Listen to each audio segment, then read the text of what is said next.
Alors bonsoir à toutes et à tous. Donc je suis très content de vous retrouver pour le dernier cours de la semaine. Ce cours, il est aussi sponsorisé et il est dédié pour l'élévation de la Neshama de Monsieur Yosef Ben Clémentine Sebaouni, qu'Akadosh Baruch Hu, il élève sa Neshama parmi les tzadikim d'Israël. Sa fille m'a envoyé un email pour me raconter un petit peu la vie. Bon, c'est difficile de résumer, mais enfin, c'était vraiment une grande personne qui a fait beaucoup de choses dans sa vie. Donc, on va essayer de faire un cours qui sera à la hauteur de ses mérites. Alors, on va lire la paracha de Bo, et dans cette paracha, la Torah, à la fin, nous parle des différentes fêtes, et il y a un passage qui est à propos de la fête de Pessah, mais nous, on va l'utiliser dans une lecture un peu plus large. C'est marqué « Ushmartem et tamatzot » vous garderez les matzot, qui be'etzem ayom hazeh otseti et sivotechem me'eretz Mitzrayim. Car au cœur de ce jour-là, Hachem il dit, je vais sortir et sivotechem vos armées, c'est-à-dire les bénis Israël, me'eretz Mitzrayim, de la terre d'Égypte. Ushmartem et ayom hazeh, vous garderez ce jour-là les dorotechem pour vos générations, chukat olam, une loi éternelle. D'accord? Donc ici la Torah en fait, elle vient nous expliquer que ça sera une mitzvah, donc de faire Pessah et de garder cette mitzvah des matzot. D'accord? C'est marqué dans le langage. Ou shmartem et matzot, vous garderez les matzot. Maintenant, si on regarde Rashi sur place, il dit ou shmartem et matzot, shelo yavohu les dechimutz. Ça veut dire que c'est quoi garder les matzot? C'est de faire attention que la matzah ne devient pas chametz, que la pâte ne devient pas levain, c'est-à-dire que la pâte, elle n'a pas fermenté. Il dit, Mikan Amrou, Tafar Talfoun Metzonen, il dit, Rabbi Oshaya, est-ce qu'il est celui-là? Keder Shen Machmitzin et a Matzav, Kach En Machmitzin et a Mitzvah. Oui, d'accord? De la même manière qu'on ne doit pas laisser la pâte devenir Chametz, de la même manière, on ne doit pas laisser la Mitzvah devenir Chametz. D'accord? Donc il faut réfléchir ce rapport qu'on a fait entre les matzot et les mitzvot. Parce que le mot mitzvah, le mot mitzvot, il s'écrit même tzadik vavtav. Et le mot matzot, il s'écrit aussi même tzadik vavtav. Donc c'est le même orthographe. Donc il y a un lien entre les mitzvot et les matzot. Maintenant, nous, on sait que la matzah, c'est une des mitzvot. Il y a 613 mitzvot. Et une des mitzvot, ben, c'est la matzah que la Torah a demandé que pendant toute la semaine de Pessah, oui, on ne mange pas de pâte levée, de chametz, et on mange de la matzah. Il y a une mitzvah de manger la matzah, notamment le premier soir. D'accord? Pour nous, c'est les 2 premiers soirs. Mais après, toute la semaine, si quelqu'un va manger de la matzah, il va accomplir une mitzvah. Maintenant, ce langage-là, où shmartem et ta matzot, vous garderez les matzot. D'accord? Alors, c'est pour ça qu'on appelle matzah shmura, la matzah qui est gardée. D'accord? Maintenant, c'est quoi cette idée-là de garder la matzah? Et puis aussi, cette idée qu'on doit préserver la matzah pour pas qu'elle devienne chametz. D'accord? Maintenant, comment la pâte, elle devient chametz? Simplement parce que le temps est passé. D'accord? Vous prenez de l'eau et de la farine, vous les pétrissez, vous les mélangez, vous les pétrissez, vous attendez. Vous faites rien et la pâte, elle devient chametz. D'accord? Donc, quand c'est marqué Ushmartem et matzot, vous garderez les matzot pour pas qu'elles deviennent chametz. Après, les chachamim, ils ont fait un parallèle. Ils ont dit de la même manière que on ne doit pas laisser la pâte devenir chametz, ouais, on ne doit pas non plus laisser les mitzvot devenir chametz. Alors c'est quoi? On dit mitzvah abba al yadecha, une mitzvah qui se présente à toi, al tachmitzena. Donc ne la laisse pas dépérir, ne la laisse pas dégénérer. D'accord? Bon, ça veut dire qu'il ne faut pas négliger dans une mitzvah, quand tu as l'occasion de faire une mitzvah, hop, tout de suite, tu fais la mitzvah. Maintenant, comment les chachamim se sont permis de faire le lien entre la matzah et la mitzvah? Encore une fois, à part que le mot matzot et le mot mitzvot, ils s'écrivent du même langage, d'accord? Comment ils sont passés de la mitzvah de garder la matzah, d'éviter qu'elle devienne chametz, et d'un autre côté, que toutes les mitzvot, il ne faut pas traîner pour les faire, il faut les faire vite. Comment ça fonctionne ça? Et dit le Maharal de Prague, certainement, ouais, que les deux sont liés. Alors maintenant, c'est quoi le lien qui existe entre le fait d'empêcher la matzah de devenir chametz et le fait d'empêcher une mitzvah, c'est-à-dire de tout faire pour qu'il n'y ait pas d'empêchement qui empêcherait l'accomplissement de la mitzvah. Alors regardez le Maharal de Prague, il a un langage extraordinaire. Il semble qu'il y a une raison une seule raison aux deux. Qui asra Torah Chametz, parce que la Torah d'un côté, elle a interdit le Chametz, c'est-à-dire le levain, la pâte qui est levée, la pâte qui a fermenté. Ve'asra Gamken Aïkouv, Hachetavo les Dechimut. Ouais, et la Torah, elle a interdit aussi le fait de traîner ou d'empêcher qui amènerait au chimutz, qui amènerait à la fermentation. Charelo, il pique l'achmitz, puisqu'Hachem ne les a pas laissés, leur a pas laissé le temps de lever la pâte. Ça veut dire quoi? Ça veut dire que, en fait, quand c'est marqué que Yatsu Bechipazon, que les Bnei Israël sont sortis avec empressement, alors on dit que c'est parce qu'Hachem les a empressés, il leur a pas laissé le temps de lever la pâte. D'accord? Donc ça veut dire quoi? Ça veut dire qu'en fait, on mange la matzah en souvenir du fait que Hachem, il a tellement pressé les Béné Israël que les Béné Israël n'ont pas eu le temps de laisser lever la pâte. Maintenant, combien de temps elle met la pâte pour lever? Au maximum, ouais, elle met 18 minutes. D'accord? Il dit maintenant, Hachem était tellement pressé qu'il les a fait courir, ouais, et ils n'ont pas pu avoir le temps de lever la pâte. Il dit maintenant, c'est intéressant parce que Hachem, maintenant, ça fait déjà 1 an qu'il a décrété, qu'il a annoncé que les Béné Israël allaient sortir d'Égypte. Et pendant 1 an, il y a eu les plaies. D'accord? Donc là, on n'était pas pressé. Les 10 plaies se sont accomplies. À chaque fois, il y avait le temps de la plaie. Après, il y avait un intermédiaire entre les deux. Et après, il y avait une nouvelle plaie. Et là, on était tranquille. Et d'un seul coup, Hachem, il est pressé. Vite, vite, vite, vite, vite. Allez, hop, hop, hop, il faut sortir. D'accord? Be'etzem ayomazé. D'accord? D'un seul coup, en plein milieu, on veut absolument sortir. Pourquoi? Pourquoi est-ce que d'un seul coup, on est pressé? Et comme on est pressé, encore une fois, on n'a pas eu le temps de laisser lever la pâte. Et à cause de ça, en souvenir, on mange une pâte qui n'est pas levée, d'accord? Donc vous avez une belle baguette qui est bien gonflée, ça c'est une pâte levée, mais une matzah c'est quoi? En fait c'est la même pâte que la baguette, mais seulement on ne l'a pas laissée lever, et on l'a empêchée de fermenter en la mettant au four. Dès qu'on la cuit, hop, elle arrête de monter, d'accord? C'est ça le principe. Donc de la même manière que eux, ils n'ont pas eu le temps de faire lever la pâte, nous aussi, alors on a une mitzvah de manger du pain, de la matzah, donc c'est un pain qui n'a pas été levé. Ok, super. D'accord, maintenant, qu'est-ce que ça représente? C'est-à-dire qu'il y a un lien entre les deux. Maintenant, on vient, ils disent, les chachamim, ils disent de la même manière, ouais, qu'on ne doit pas laisser lever la pâte dans la matzah. Alors aussi, quand une mitzvah se présente, il ne faut pas la laisser dégénérer. Il faut la faire tout de suite. Il faut l'accomplir. Alors le Maharal, il dit, tu vois, il y a un lien entre les deux. Pourquoi? Il dit, Ve'inyan ze aya mipne shenigla melech malchei amlachim hakadosh baruch hu. Parce qu'Hachem s'est dévoilé. Velo ispik eisatam le achamitz. Et leur pâte n'a pas eu le temps de lever, mais achar, shenigla, alehem melech malcham lachim, en kan ikouv. D'accord? Et dès qu'Hachem se dévoile, automatiquement, il n'y a plus d'empêchement. Il n'y a plus rien qui bloque.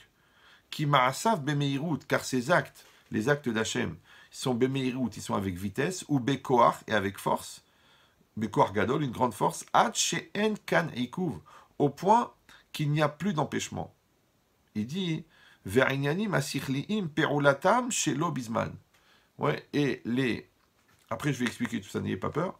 Et tous les sujets qui sont sichliim, intellectuels ou éthérés comme ça, perulatam, leur acte, leur action, elle n'est pas dans le temps. Les fiches em enam tachat azman, puisque eux-mêmes ne sont pas soumis au temps. Ve'enam po'alim betnoa, Shemimena Azman. Et ils ne se sont pas mis en action par le mouvement, ouais, que de lui, il vient le temps. Bon, tout ça, c'est très, très compliqué, c'est du chinois. Donc, je vais essayer de vous l'expliquer en français, Bezrat Hashem, si je réussis à être assez pédagogique pour ça. Vous savez, le temps, d'accord, il démarre avec la création du monde. C'est-à-dire que quand Hashem crée le monde, ouais, il crée la matière. Dès qu'il crée la matière, et que la matière, eh ben, elle se développe, automatiquement, cette matière, elle va se développer dans un rapport avec le temps. Maintenant, le rapport avec le temps, on appelle ça le mouvement. D'accord?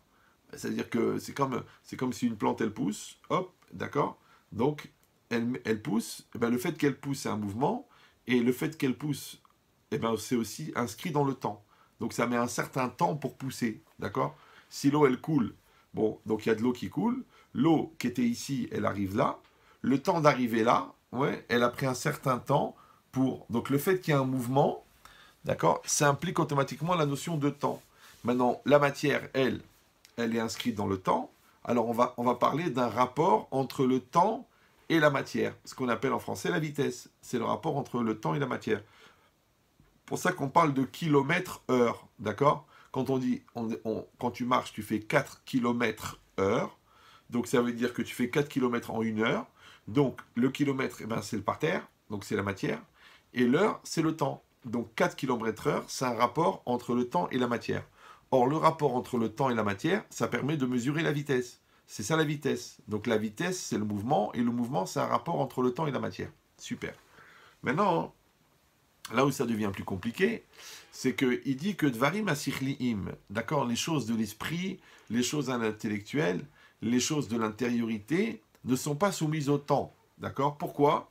Parce qu'elles ne sont pas soumises à la matière, donc elles ne sont pas soumises au mouvement, à la vitesse. Ça veut dire que si la vitesse, c'est un rapport entre la matière et le temps, donc s'il n'y a pas de matière, et c'est ça Dvarim Asichliim, les choses intellectuelles, les choses spirituelles, les choses essentielles, elles ne font pas partie de la matière, donc automatiquement, elles n'ont pas un rapport avec le temps, donc elles ne sont pas soumises au temps. Alors, je vais essayer d'expliquer ça encore un peu plus.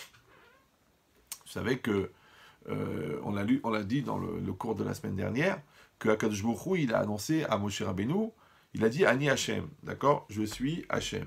Et ça voulait dire quoi? Je suis Hashem, je suis l'Éternel, et ça veut dire qu'il va se dévoiler et il va appliquer sa réalité qui s'appelle le Yud, le He, le Vav et le He, le tétragramme. Ok. Maintenant, on l'a expliqué à l'époque, si vous vous en rappelez, que ce nom-là, il s'écrit Yud, He, Vav, He, et donc c'est le He, le Vav et le He, la racine, qui est le présent. D'accord? Et en vérité, que Yud, Ke, Vav, Ke, c'est aussi le verbe être, et que quand il est décliné, ça veut dire qu'Hachem, il fait être. C'est lui qui fait être le monde. C'est-à-dire que toute la réalité du monde, en vérité, elle est le fruit de l'expression de la volonté d'Hachem qui veut que le monde soit. D'accord? Ok. Alors, si vous vous rappelez bien, dans Rashi qu'on avait cité la semaine dernière, Hachem, il avait dit à Moshe Rabbeinu, cette qualité-là, ce nom-là, cet attribut de Yud Ke Vav Ke, qui s'appelle Midat Amitut Sheli. C'est ma qualité de vérité, mon attitude de vérité. Alors, c'est quoi ici l'attitude de vérité? Ça voulait dire que Avram, Yitzhak et Yaakov, Hachem, il avait promis des choses, mais il ne les a pas fait, mais ça n'a pas dérangé. Il a promis qu'ils auraient la terre d'Israël, mais ils ne l'ont pas eu, ça ne les a pas dérangés. Mais pour les Béné Israël, d'accord, qui étaient en Égypte, Hachem, il s'est dévoilé, c'est-à-dire il s'est réalisé pour eux en tant que Yud Ke Vav Ke, c'est-à-dire celui qui accomplit sa parole. Maintenant, c'est quoi le fait d'accomplir la parole? C'est le lien entre ce qui est dit et ce qui est fait. D'accord? Et comment ça s'appelle ça en français? Ça s'appelle le émet. D'accord? Par exemple, tu dis quelque chose et tu fais quelque chose, tu fais ce que tu dis, ça s'appelle la vérité. D'accord? Maintenant, la vérité, en vérité, c'est quoi? C'est le lien entre la cause et la conséquence. S'il y a une cause et il n'y a pas de conséquence, qu'est-ce que tu dis? C'est pas vrai. Si tu vois que la conséquence n'a rien à voir avec la cause, d'accord? Par exemple, quelqu'un, il plonge dans une piscine et il ressort brûlé au 4e degré. Je te dis, mais c'est pas possible, c'est pas vrai. C'est pas vrai. Si, je te promets, le gars, il est rentré dans la piscine, d'accord? Il a plongé dans l'eau, et c'était de l'eau, hein, c'était pas de l'acide chlorhydrique. Il a plongé dans l'eau, et quand il est ressorti, il était brûlé. Il était entièrement brûlé. Tu te dis, bon, on peut pas brûler dans de l'eau. Ah, alors quoi, c'est quoi le problème? Ah, ben, c'est pas vrai. Ah, c'est pas vrai. Donc, c'est quoi, c'est pas vrai? C'est que le lien entre la cause et la conséquence n'est pas possible. D'accord? Donc, ça veut dire que, par contre, s'il plonge dans l'eau et il sort trempé, s'il plonge dans l'eau et il a les cheveux mouillés, ça, on appelle la vérité, parce que tu es rentré dans l'eau, tu es sorti mouillé. Bon, à part dans les livres, dans les films des années 50, où les gars, ils sortaient de l'eau avec le brushing. Bon, mais ça, c'était une époque. Mais aujourd'hui, on sait que quand quelqu'un plonge dans l'eau, il ressort trempé. Ok. Donc maintenant, quand tu rentres dans l'eau et tu sors trempé, ça s'appelle la vérité. Voilà. C'est pour ça qu'on a un comportement bizarre nous-mêmes, des fois. Par exemple, il y a un système, vous savez, ça s'appelle l'électricité. Je pense que vous l'avez déjà, vous aussi, à la maison. Ouais. Donc, vous avez un interrupteur avec un fil, d'accord, qui d'un côté va au compteur, qui reçoit l'électricité, et de l'autre côté, il va à l'ampoule. Maintenant, quand vous appuyez sur la lumière, qu'est-ce qui se passe? Vous appuyez sur l'interrupteur, la lumière s'allume, d'accord? Alors, c'est un phénomène bizarre. Maintenant, le gars, il a payé 5 000 € pour installer l'électricité chez lui à la maison, et puis il appuie, ça ne s'allume pas. Qu'est-ce qu'il dit? Qu'est-ce qu'il va dire? Il dit un truc incroyable. Il dit, ah, mais c'est pas vrai. Ah, mais c'est pas vrai. J'ai payé 5 000 €, c'est pas vrai. D'accord? Ça veut dire quoi? Ça veut dire quoi? Ça veut dire que quand tu appuies sur l'interrupteur, la lumière s'allume. Ça veut dire qu'il y a un lien entre la cause et la conséquence. Et ça, c'est normal. C'est pareil. Quand tu fais du bien à quelqu'un et que tu fais du mal, tu dis, ah, mais c'est pas vrai, je m'y attendais pas du tout. D'accord? Ok, ouais. Quand, je sais pas moi, quand t'as prêté et que là, et l'autre il ment, il te dit, je t'ai rien emprunté, qu'est-ce que tu dis? Mais c'est pas vrai. C'est quoi, c'est pas vrai? Ben si, c'est vrai, je te rends pas l'argent. C'est vrai, je suis un voleur. C'est vrai, je suis un menteur. Je dis, mais non, c'est pas vrai de dire que je t'ai jamais prêté. Parce que je t'ai prêté. Donc, quand moi je dis que je t'ai prêté et toi tu dis oui, tu m'as prêté, ça c'est la vérité. Donc, tu vois que entre la parole et l'acte, entre la pensée et l'acte, entre la réalité potentielle et la réalité réalisée, il y a un lien. À chaque fois qu'il y a un lien, donc il y a une continuité, ça s'appelle la vérité. Ok, super, d'accord. Donc ça veut dire que quand Hachem, Yudke Vavke, il se réalise dans le monde, d'accord? Il réalise les miracles de la sortie d'Égypte, il réalise les plaies, il réalise l'ouverture de la mer Rouge, ouais. Ça s'appelle Midat Amitout. C'est la qualité, l'attribut de vérité d'Hachem. Ça ne veut pas dire que les autres attributs ils sont faux, non. Mais ça veut dire que les Avot, ouais, que Avram, Israël et Yaakov, qui eux ont toujours eu comme perception d'Hachem Shakai, d'accord, Shen Dalet Yud, donc eux, ils n'avaient pas besoin de voir la réalisation, parce qu'ils avaient la confiance, d'accord? Ils avaient la croyance, et eux, ils avaient compris que c'était du long terme. C'est-à-dire que la différence entre les jeunes et les vieux, c'est que les jeunes, eux, ils ont besoin de voir le résultat tout de suite. Ouais, ils veulent gagner de l'argent très vite, ils veulent avoir un cadeau, sinon ils vont pas travailler à l'école, ils veulent qu'on leur donne un vélo, sinon ils arrêtent pas de faire le clown à l'école. C'est-à-dire que l'enfant, il a besoin d'avoir le résultat de ses efforts. Alors que l'adulte, il sait que c'est du long terme. Ouais. L'adulte, il sait que des fois c'est sur une génération, des fois c'est sur deux, des fois c'est sur trois. Donc il n'est pas pressé. Pourquoi? Parce qu'en vérité, l'adulte, c'est quelqu'un qui vit son présent, d'accord?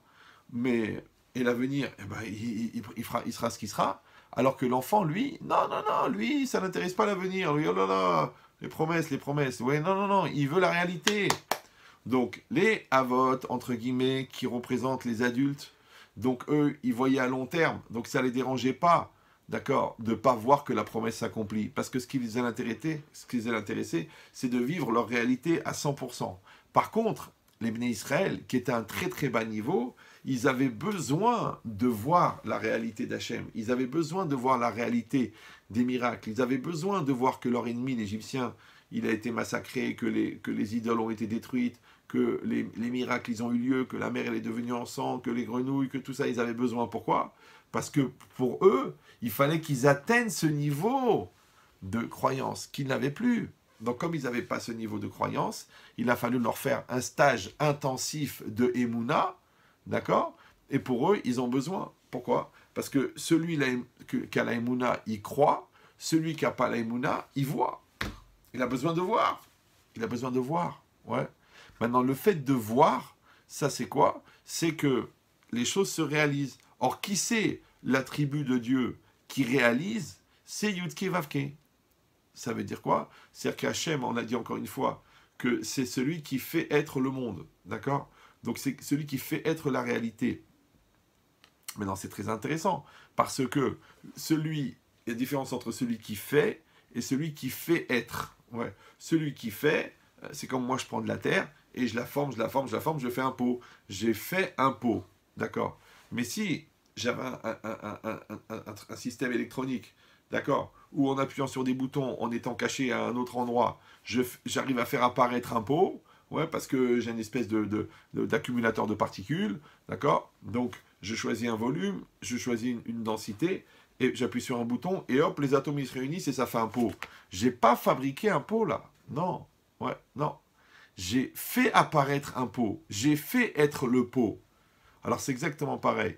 Hachem qui crée la réalité, d'accord? Dans la perception réelle, il s'appelle Elohim, d'accord?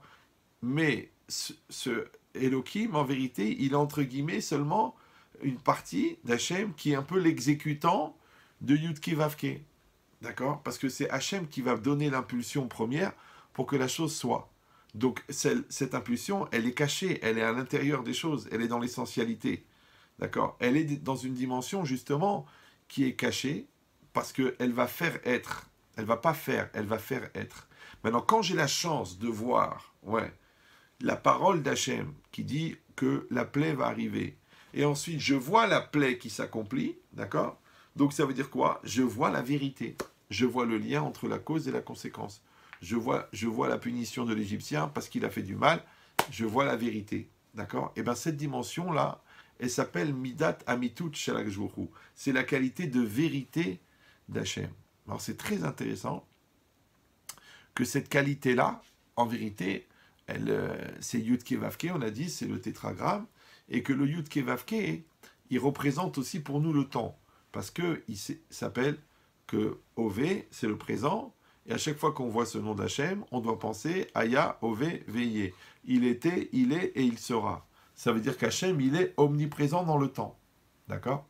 Maintenant, normalement, ce qui est dans le présent est dans le présent, ce qui est dans le passé n'est plus dans le présent, ce qui est dans le futur n'est pas encore dans le présent.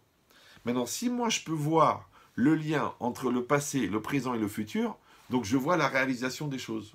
Ouais, je vois la réalisation des choses, donc je vois que la finalité des choses, elle se fait. Et ça, c'est la vérité. D'accord? C'est comme si tu vois le grand-père, tu vois le père et tu vois le petit-fils. Et tu vois, ils ont la même tête. Alors tu te poses la question, tu dis, dis-moi, est-ce que tu penses vraiment que c'est son père? Quand je te dis, tu dis, ah mais est-ce qu'on a fait un test de paternité? Est-ce qu'il a des papiers en règle? Tu n'as pas besoin, ils ont la même tête. Ouais. Des fois, vous êtes choqués. Vous avez votre petit-fils, d'accord, devant vous, et votre maman, elle vous dit, mais attends, c'est pas possible. Attends, c'est pas possible. Et tu dis, tiens, regarde, amène-moi des photos du grand-père, de bébé, et tu prends les photos du grand-père bébé, et tu prends des photos du petit-fils bébé, au même âge, ils ont la même tête. Ils ont la même tête, d'accord? Donc maintenant, tu te poses une question. Ouais, est-ce que c'est vraiment le petit-fils? Ben évidemment. Pourquoi? Parce que c'est vrai. Donc la perpétuité des choses, elle est un signe de vérité. C'est comme si toi, tu plantes des roses, ça pousse des roses. Tu dis non, peut-être ça va pousser des betteraves, on sait jamais, dans les hasards de la génétique. Ouais, tu dis, mais non, Baba, tu plantes des roses, ça pousse des roses. Je sais que vous trouvez ça normal, vous, parce que vous dites, bah attends, mais il est fou de nous réunir pour dire des choses pareilles. Mais c'est l'inverse. En vérité, si tu prends la probabilité mathématique de la reconversion de l'atome, ouais, comment ça se fait qu'il y a une perpétuité? Alors, ce que toi t'appelles la nature, nous on appelle ça un miracle. C'est-à-dire que le fait que quand tu plantes du blé, il pousse du blé, c'est vrai. D'accord? C'est vrai. Tu plantes du blé, il pousse du blé, c'est vrai. D'accord? Donc ça veut dire que normalement, si toi, tu es un homme de vérité, quand tu donnes ta parole, tu accomplis ta parole. Après, tu dis, oui, mais c'est pas évident, il y a des circonstances, c'est difficile, finalement, je peux pas payer, je peux pas rendre l'argent, je peux pas truquer. Tu n'es pas un homme de vérité. Tu n'es pas un homme qui accomplit. Tu n'es pas un homme qui développe. Ouais. Ben, c'est exactement pareil. Il dit, quand quelqu'un, il est capable, ouais, à 82 ans, d'aller signer une opération immobilière énorme, ouais, tu dis, c'est un homme de vérité. Ça veut dire ce qu'il a dit, il l'a fait. C'est sa manière de vivre, c'est comme ça qu'il est. Il dit, cette notion-là, ça doit être une leçon pour chacun. Que chacun, il doit être capable d'être à la hauteur de ses paroles. D'accord? Maintenant, c'est quoi tenir sa parole? Puisque la parole, c'est l'expression de la pensée, c'est l'expression de la volonté. Maintenant, quand il y a un lien entre ta parole et ton acte, c'est exactement pareil que quand Hachem, il a dit qu'il va y avoir la plaie et que la plaie s'accomplit. D'accord? Pour ça qu'on appelle Hachem, on dit Baruch, Omer, VOC. Béni celui qui dit et qui fait. Il dit ça, c'est le Hémet. Le Hémet, c'est la vérité. D'accord? Donc vous avez compris qu'en vérité, la vérité, c'est que la conséquence, elle est référencée à la cause. C'est comme si je te dis, cet arbre, il fait 8 mètres de haut. Tu dis, j'en sais rien. Alors c'est vrai ou c'est pas vrai? Si, pourquoi? Parce que tu vois, je vais prendre 1 mètre, ouais, et je vais mesurer l'arbre. Et je vois qu'il fait 8 mètres. Tu dis, ah là là, mais t'es sûr de toi? Ben bien sûr, puisque le mètre que j'ai utilisé là, ouais, eh ben, il fait 1 mètre. C'est-à-dire qu'au pavillon là-bas où on a déposé la taille, comme on a déposé le kilo de 1000 grammes, on a déposé le mètre de 100 cm. Donc ça veut dire que le mètre, il fait 100 cm. Ça, t'es d'accord? Je suis d'accord. Mon mètre à moi, c'est un mètre qui fait 100 cm. Ok. Maintenant, l'arbre, il fait 8 fois ce 1 mètre. Donc il fait 8 mètres. Donc ça veut dire que la vérité que l'arbre fait 8 mètres, c'est référencé au fait que le mètre, il fait un mètre. D'accord. Ben, c'est exactement pareil. Ouais.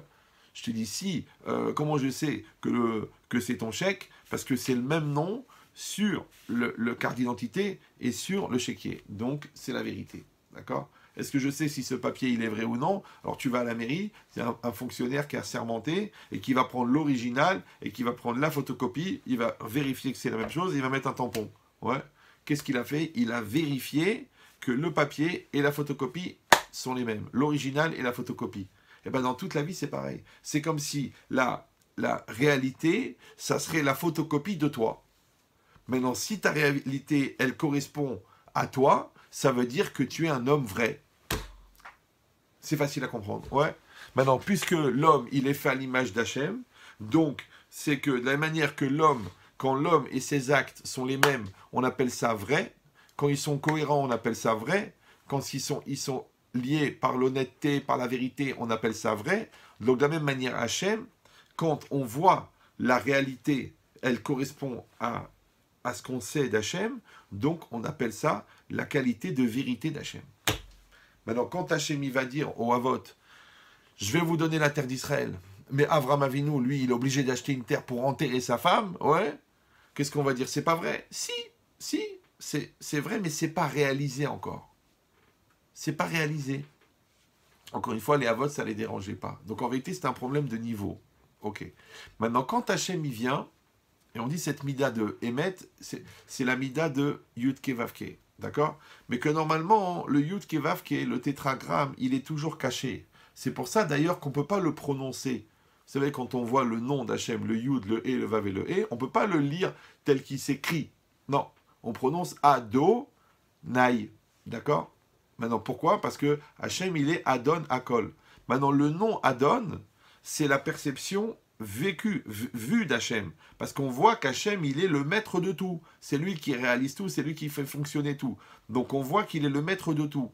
Mais la partie d'Hachem, entre guillemets, qui fait fonctionner cette réalité, c'est Yud Kevavke, qui, elle, est toujours cachée. C'est pour ça qu'on ne peut pas la prononcer. Parce que si on la prononce, elle rentre dans le monde du réel. Mais Yud Kevavke, normalement, il n'est pas dans le monde du réel. Il est dans le monde de la volonté, il est dans le monde du potentiel.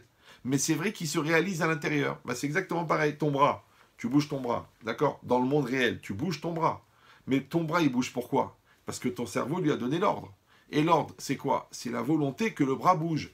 Mais dans la volonté que le bras bouge ne se voit pas, sauf dans le fait que le bras, il bouge. Ça va, vous me suivez ou non? Donc c'est comme si le corps, la réalité, c'était le corps de Dieu, ouais, mais la volonté qui fait bouger cette réalité, c'était Yud Kevavke. Donc c'est lui qui fait être. Ok. Maintenant, quand les Bnei Israël ont vu la correspondance totale entre l'acte de Dieu, c'est-à-dire la parole de Dieu, que par exemple la plaie va arriver, et l'acte de Dieu que la plaie se réalise, donc ils ont vu cette qualité de Emet. Maintenant, là où ça devient un petit peu compliqué, d'accord? C'est que, en fait, il dit que ça s'appelle aussi Dvarim Asichliim. Ça veut dire que Hachem lui-même, d'accord, c'est un peu compliqué à comprendre, lui-même n'est pas soumis au temps, d'accord? Puisque comme il n'est pas dans la matérialité, donc il n'est pas soumis au temps. On a dit que la vitesse, c'est un rapport entre le temps et la matière. Maintenant, puisqu'Hachem lui-même n'est pas soumis au temps, donc ça veut dire que même Hachem, quand il va s'accomplir dans la réalité, donc on va voir la qualité d'Hachem qui est réalisée, et c'est ça le niveau qu'ils ont eu les Béné Israël, c'est ça qu'Hachem il a dit, je suis Hachem, je vais venir chez vous en tant que Yud Kevavke. Donc attention, cette projection maintenant de la volonté d'Hachem réalisée, puisque dans son essence, elle n'est pas soumise au temps, donc même dans sa réalité physique, elle n'est pas soumise au temps. Je ne sais pas. Est-ce que c'est clair ce que je dis? Est-ce que c'est pas clair? N'ayez pas peur. Vous comprenez ce que je dis ou non? Faites-moi un signe. Oui, non? Bon, je reviens. Alors je répète. Écoutez bien. Parce que j'ai fait tout ce préliminaire pour vous expliquer juste cette phrase-là du Maharal de Prague. Ouais. Qu'en vérité, c'est-à-dire que, je ne sais pas comment vous donner une image, je crois que c'est le neutron, le photon, je ne sais pas quoi. Il y a une matière extrêmement petite, d'accord, qui traverse l'univers. Maintenant, cette matière-là, elle est tellement petite qu'elle traverse la matière, d'accord. Je ne me rappelle plus le nom scientifique de ça. Je crois que c'est le neutron, je ne sais pas quoi. Ouais. Ça veut dire qu'elle est tellement petite que une matière, d'accord, par exemple cette feuille, c'est de la matière, ok. Cette matière, c'est quoi? C'est des atomes. Mais entre les atomes, il y a du vide, d'accord. Maintenant, une matière, le neutron, lui, il est tellement petit qu'il va passer entre les atomes sans toucher la matière. Si je fais passer un couteau, ça déchire la feuille. Si je fais passer une balle, ça déchire la feuille. Mais si je fais passer un neutron, si c'est ça, ouais, ça passe sans faire de changement. Ben, de la même manière, quand Akadosh Baruch Hu, c'est-à-dire quand l'essence, cette partie-là d'Hachem, là, elle s'exprime dans la réalité, puisque sa nature, en soi, elle est en dehors du temps, donc aussi quand elle va arriver dans la nature, elle ne va pas être soumise au temps. C'est pour ça qu'il dit on dit que quand les Bnei Israël, Yatsu Bechipazon, ils sont sortis avec empressement, il dit la Mechilta, Chipazon à Shechina. Ouais. L'empressement de la Shrina. La Shrina, c'est quoi? C'est la présence divine. La présence divine, c'est quoi? C'est l'expression de la volonté d'Hachem dans la réalité. D'accord? Mais puisqu'Hachem n'est pas soumis au temps, ça ne veut rien dire qu'il est pressé. Alors je vous dis la logique. C'est pas qu'Hachem, il est pressé. C'est que pour nous qui sommes dans le temps, quand nous percevons la Shekhinah, nous voyons passer quelque chose qui est en dehors du temps dans notre temps. Ça va? D'accord? Donc en vérité, maintenant, comment on appelle pour nous quelque chose qui est en dehors du temps, mais qui passe dans le temps? On appelle quelque chose de rapide. Oui? Alors, mais en vérité, c'est pas qu'elle est rapide, c'est qu'elle n'est pas soumise au temps. De la même manière, comme elle est dans l'essence des choses, donc elle n'est pas soumise à l'obstacle. Comme ce neutron, là, je vous ai dit, qui traverse ce photon, proton, je ne me rappelle plus, qui traverse la matière. Ben, de la même manière, le Hachem, quand il s'exprime dans la réalité, oui, il traverse la matière, il n'y a rien qui peut l'arrêter. C'est ce qui est marqué ici dans le Maharal. Il dit que à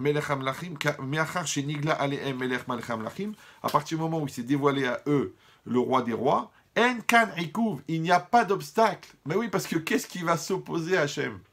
Puisqu'Hachem, il est le monde, il est la création, il est le temps, il est l'espace, il est l'essence. Quand l'essence, elle apparaît, il n'y a rien qui peut l'arrêter. Ouais, il dit les sujets sikhlim de l'esprit, ça veut dire les choses intellectuelles, les choses éthérées comme ça, les énergies.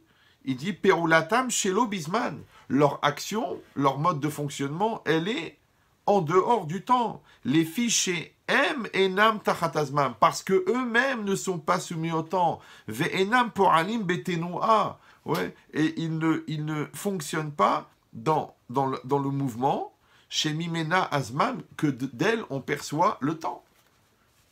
D'accord? C'est que puisque le temps, encore une fois, ça mesure le mouvement, et que le mouvement il est lié à la matière, donc quelque chose qui n'est pas soumis ni au temps ni à la matière, donc il va se déplacer à une vitesse qui est incroyable. Ça va? Et en vérité, c'est quoi la logique? La logique, c'est que, même nous on le voit dans la physique, c'est qu'une chose, plus elle est matière, plus elle est lente. Moins elle est matière, moins elle est lente. Plus elle est rapide. C'est pour ça que je donne toujours cet exemple. La voiture, d'accord, elle va moins vite que le train. Pourquoi? Parce que la voiture, elle frotte, c'est-à-dire le caoutchouc du pneu, il frotte contre le pétrole, contre le goudron. Donc c'est la force de frottement. Ok. Le train, lui, c'est une roue en métal qui roule sur un rail en métal. Donc comme les deux sont très très denses, donc il y a moins de frottement. D'accord? Puisqu'il y a moins de rapport de dépendance à la matière, puisqu'il y a moins de contact, donc il y a moins de... L'avion, il va plus vite que le train. Pourquoi? Parce qu'il y a encore moins de frottement, puisque c'est l'avion contre l'air. D'accord? La fusée, elle va plus vite que l'avion, parce que là, dans l'espace, il n'y a même plus d'air. Donc, ça va encore plus vite, puisqu'il y a moins de frottement. Donc, vous voyez que moins il y a de matière, plus il y a de vitesse. Ça va?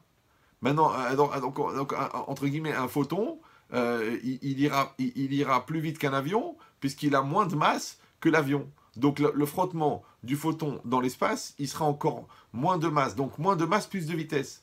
Maintenant, comme on a expliqué déjà 1 million de fois, que le Zohar il dit que Kol Haolam Mashalim, le monde entier ce ne sont que des exemples, ça veut dire que le monde physique, il a été créé pour être le croquis du monde spirituel. C'est que comme on a du mal à imaginer les notions spirituelles, parce que ce sont des concepts qui sont trop abstraits, donc Hachem il a créé un monde physique, et les lois de la physique, elles sont le croquis du monde spirituel. C'est comme si toi je veux t'expliquer une idée, mais elle est trop abstraite, je te fais un dessin. Après tu me dis, ah avec ton dessin j'ai compris l'idée. Mais le concept, je n'ai pas dessiné le concept, j'ai dessiné un dessin, un croquis qui t'a fait comprendre le concept. Eh bien imagine que tout le monde, avec toutes ses lois, le monde physique, c'est le croquis du monde spirituel. Donc quand je te dis une loi de physique, que moins il y a de matière, plus il y a de vitesse, d'accord? Donc tu comprends bien que les tzadikim qui ne sont pas soumis à la matière, parce qu'ils se sont détachés de la matérialité, se sont détachés de la bouffe, se sont détachés du fric, se sont détachés de la débauche, ils ont une vitesse de pensée, ils ont une vitesse d'étude de la Torah qui n'est même pas logique. Je donne une petite anecdote. Il y en a des millions, mais c'est pas grave. On dit que le Ben Ishraï, pour ceux qui l'ont entendu, c'était un grand auteur qui a écrit beaucoup de textes et tout ça. Il avait dans son bureau une planche, d'accord? Et cette planche, elle faisait, disons, 4 mètres de long. Et à l'époque, comment ils écrivaient? C'est pas comme aujourd'hui, avec l'ordinateur et l'imprimante. Ils avaient des feuilles, et ils avaient une plume, et ils avaient de l'encre. Ils écrivaient. Maintenant, c'est pas comme aujourd'hui, c'est facile, que l'imprimante, au laser, la feuille, elle sort, elle est sèche. Donc, ça mettait un certain temps à sécher. D'accord? Donc, quand le Ben Ishraï, il étudiait la Torah, et qu'il avait des chidushim, il avait des enseignements, il écrivait le chidush. Mais quand il écrivait la deuxième feuille, il ne pouvait pas la poser sur la première feuille, parce que la première feuille n'était pas encore sèche. Donc, il la posait sur la planche. Mais il ne pouvait pas poser la troisième feuille sur la deuxième feuille, parce que la deuxième feuille n'était pas sèche. Il ne pouvait pas poser la quatrième feuille sur la troisième, parce que la troisième n'était pas sèche. Donc imaginez qu'il avait une planche de 5 mètres dans son bureau. Ça veut dire que quand il avait fini d'écrire la 20e page, ouais, la 19, la 18, la 17, la 16, la première n'était pas encore sèche. Tu peux m'expliquer à quelle vitesse il écrivait pour que, ouais, à la fin de la 20e feuille, les 20 ne sont pas encore sèches.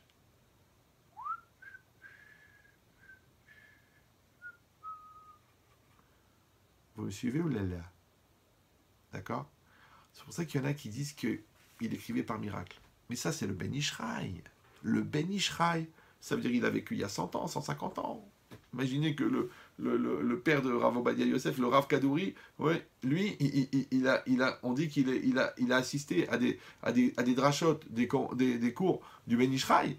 D'accord? Alors imagine, si le Ben Ishraï, il écrivait à une vitesse qu'il lui fallait une planche de 5 mètres pour poser les feuilles une pour l'autre, ouais. Alors dis-moi, à quelle vitesse il écrivait Rashi? Que Rashi, il a écrit un commentaire sur tout le Talmud, ouais. Il a écrit un commentaire sur tout la Torah, le Chumash, il a écrit un commentaire sur tout le Tanakh, ouais, c'est-à-dire toute les Nevi'im, Ktuvim, ouais, toute la Bible, d'accord? Mais il a aussi écrit des commentaires sur... Mais tu dis, mais comment c'est possible? Même maintenant, il a vécu 70 ans, d'accord? Disons qu'il a commencé à écrire des Hidushim à partir, on va dire, de 15 ans. De 15 ans à 70 ans, parce qu'il ne faut pas seulement les écrire. C'est pas qu'il est en train de faire de la copie. Le prof, il a dit, allez, tu m'écriras 35 fois, je suis un imbécile. Non, il faut écrire des commentaires qui sont profonds, qui a des centaines et des centaines de générations, qui vont les casser la tête, qui vont essayer de les comprendre, qui vont voir comment Rachid a déjà tout calculé, tout truqué, dans tout le Talmud, d'accord, il répond à cette question, à cette question, à cette question, sur des milliers de cerveaux qui vont se mettre dessus, il a déjà répondu à tout ça, à l'époque, là-bas, en 1000 et quelques, ouais, et il a fait tout ça en profondeur, sur toute la Torah entière. Tu vois, c'est impossible. Et à part ça, il était vigneron, à part ça, il s'occupait de ses biens, à part ça, il avait un métier. Comment il a fait? Alors, il y en a qui disent qu'en vérité, c'est un miracle. C'est-à-dire que le stylo, il écrivait tout seul. Lui, il étudiait, il réfléchissait, il parlait, et ça écrivait. Comme aujourd'hui, on a la reconnaissance vocale. Avec l'ordinateur, tu parles et ça écrit dans Word. Ouais. Il y en a qui disent pourquoi. Parce qu'encore une fois, les gens qui ne savent pas étudier ne peuvent pas comprendre. Ouais. Mais quand un jour, tu vas apprendre à étudier et tu vas prendre une Guémara et tu vas voir que tu restes 3h30 sur un Rashi parce que dessus, il y a 2 questions de Tosfot. Les 2 questions de Tosfot, elles sont développées par le Marsha qui est ensuite développé par le Rashba, par le Rad, par le... Tu vas dire, attends, tout ça, tous ces gens-là, ils sont en train de se casser la tête sur ces 5 lignes de Rashi. Oui, 5 lignes de Rashi. D'accord? Donc réfléchis. Si déjà 5 lignes, t'es resté 3 heures, comment tu vas faire avec les 50 000 lignes? Alors tu dis, oui, mais ça c'est pour les étudier. Mais lui, pour les écrire, il a fallu qu'il y pense d'abord. Donc combien de temps il a étudié? En combien de temps il a étudié? Après, en combien de temps il a réfléchi? En combien de temps il a écrit pour que toi tu puisses le lire? Donc si déjà sa main, elle écrivait à cette vitesse, imagine son cerveau, à quelle vitesse elle allait.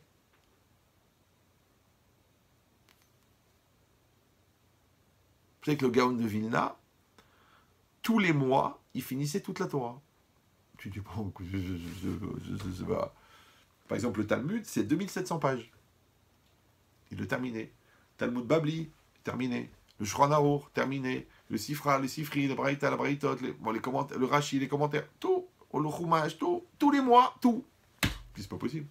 Aujourd'hui, un monsieur qui veut finir le Talmud, en un an, il faut 7 pages par jour. 7 feuilles, ça fait 14 pages. Ouais, 7 pages par jour. Ouais, pour arriver à finir en un an. D'accord? Lui, il finissait en un mois. Donc, à quelle vitesse il faisait? Combien? Peut-être 100 pages par heure, parce qu'à part ça, il devait finir le reste. Donc, est-ce que tu crois que ces gens-là, ils avaient un cerveau rapide? Ouais. Ou alors, ils avaient un cerveau qui n'était pas soumis au temps?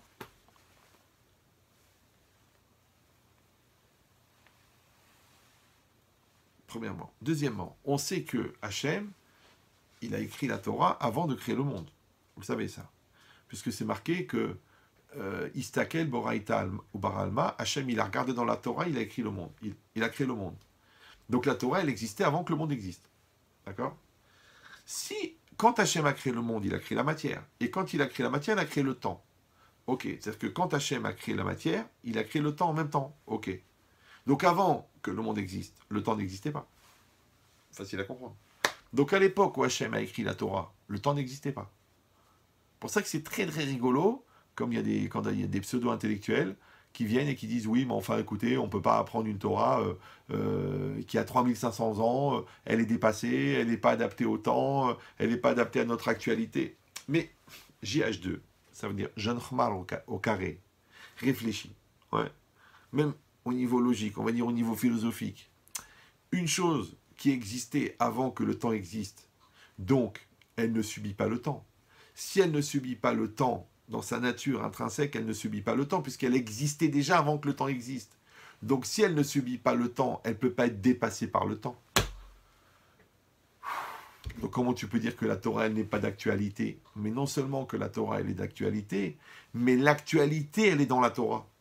Puisque tout ce qui se passe dans le monde, c'est déjà écrit dans la Torah.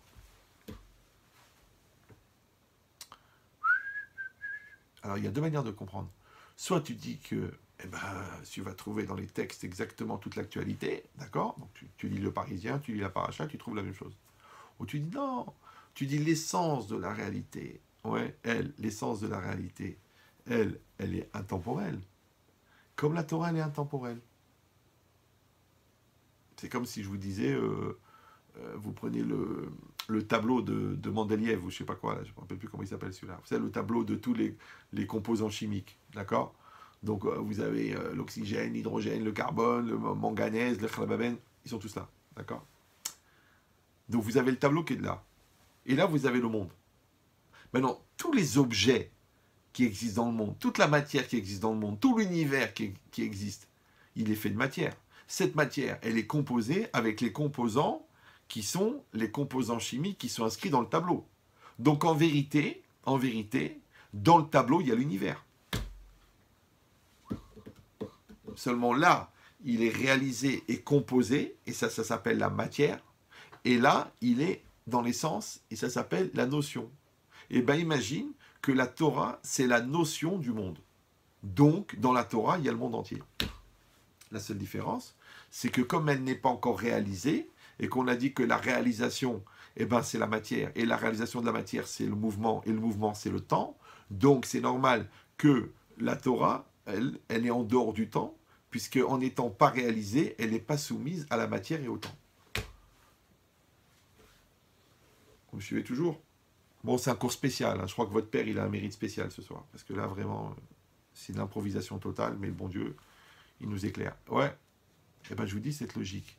C'est pour ça que vous trouvez que les grands chachamim, ils pensent à une telle vitesse. Mais c'est aussi pour ça qu'ils ont une capacité visionnaire de voir dans l'avenir, de voir dans le temps. Ouais.